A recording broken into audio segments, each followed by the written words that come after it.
In terms of the Second Amendment and what the framers thought about things, it's a difficult question because, and I think when you ask different people, they're going to think different things. The Second Amendment begins with a preface that talks about, the idea of the necessity of a militia. And some people interpret that first part of the Second Amendment as really meaning that in the absence of a standing army, in the absence of an army of civilians that we have today, which they did not have back then, that there would be a necessity to defend the country by keeping the right to keep and bear arms. That, of course, has also been translated into a general right for citizens to own arms for other reasons, to protect themselves, to hunt, or simply recreation for that matter.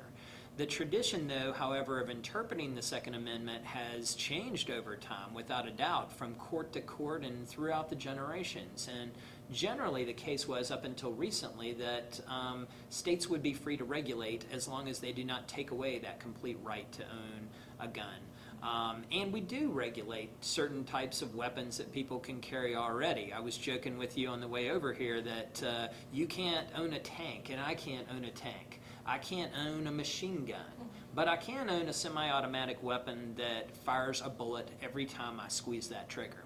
And with high-capacity magazines, that means you don't have to reload as much, and you can squeeze that trigger several times. One of the things that a lot of people have reflected upon, or that people haven't reflected upon, is that in the recent mass shootings that we've had, the sheer amount of firepower and the sheer amount of rounds that were able to be squeezed off in a series of moments.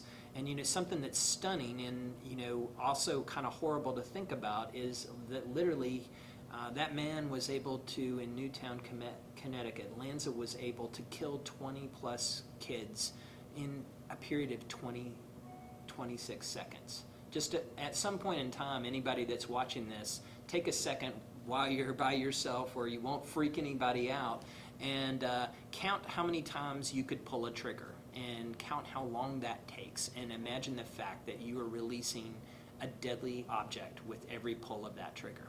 So that concerns people, and it concerns people as to whether average everyday citizens need that type of capacity. But at the same time, there are people who are without a doubt very responsible with arms. There are people who use those arms to hunt, and so people are continually wondering, where is that line that we should draw? Should we draw it at a handgun, as some people would argue that handguns are more dangerous than any other weapon? Or should we draw that line at a high-capacity magazine but still allow the assault weapon?